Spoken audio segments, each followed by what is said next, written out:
We chief. Say hi. Daddy, good morning. Daddy, say hi. Hi. Daddy, morning food. Yes, heavenly food. We thank God. Yes, sir. Thanks, sir.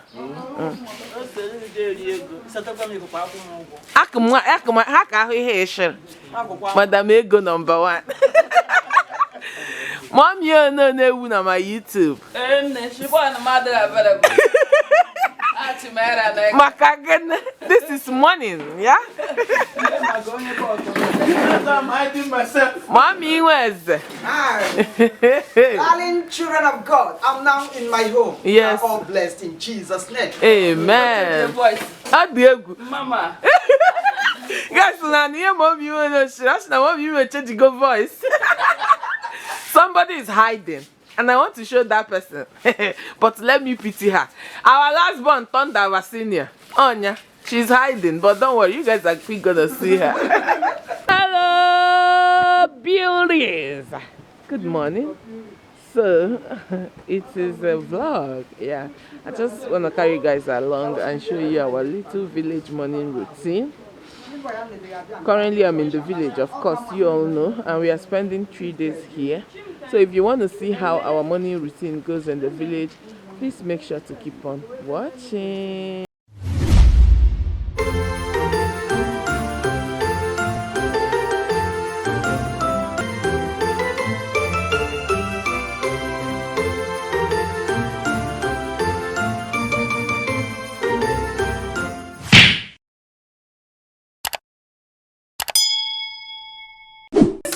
It's going down. This is how we wash plates in the villa. Mommy Favor, where are you running to? Kebi Baga. Good morning. Good morning. Good morning, sir. Hey. Hey. So guys, this is it.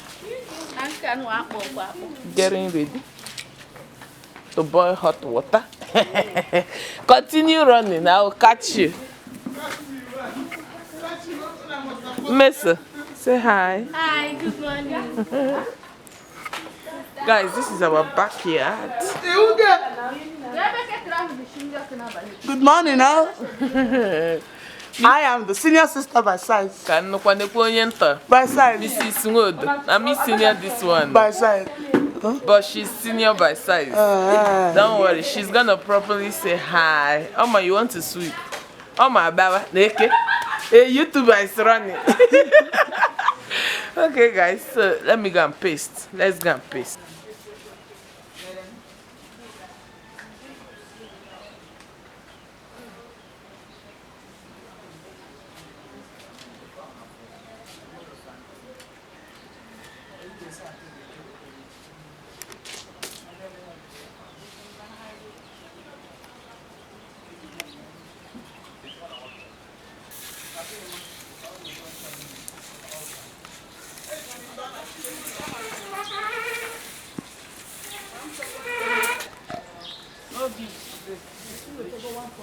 Yeah, just like I graduated.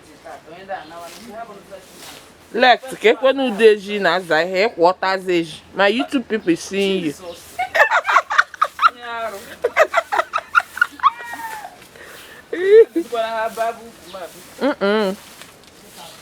Ababu kwa bụ n'ihe a na-ekwu okwu onye. Oh my dear. Everybody is washing the cars.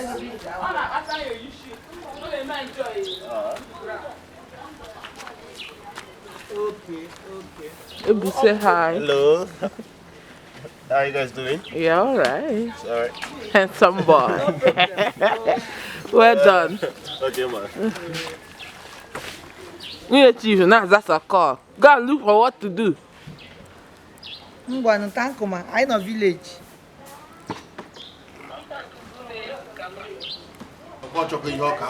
Hey.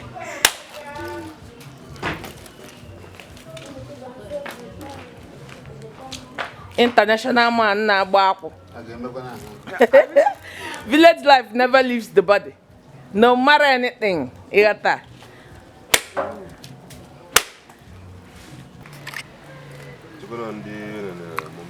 Babim, say hi.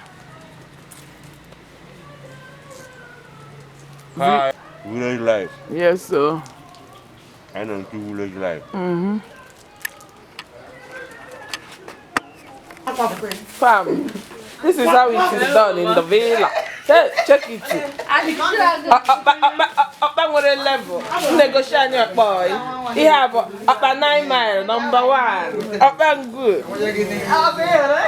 We have tea. We have tea, but that spirit of my life in us woke up. I got up and got tea this morning, okay? I know you not bang tea, they know. Oh, Chimo, I don't know, Mom, you know, said after you use up and drink tea, then you use newspaper feature. No tissue. Okay. Oh, sister, no. I'll try it for you guys.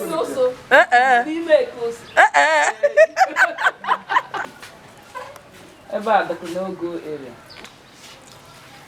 So you know how to use it. Oh, that she taught you.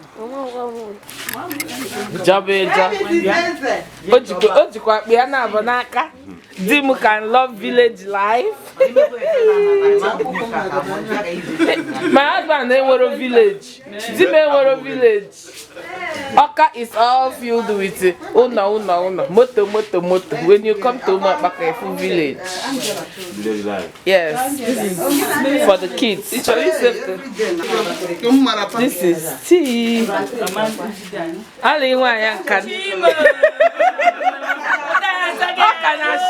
I'm video.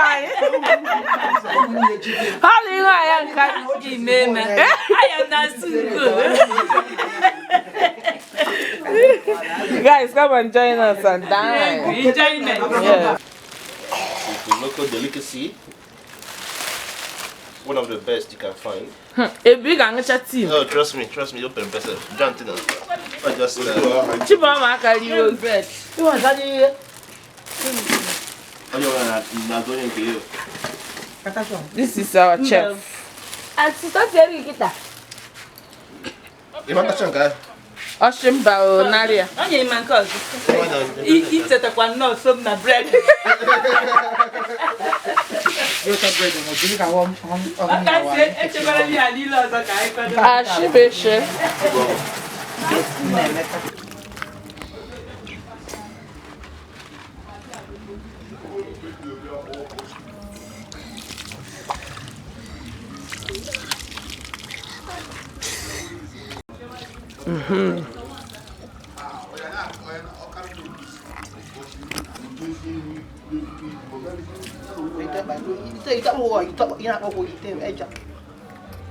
So guys, I will be ending my morning routine here. This video is quite short.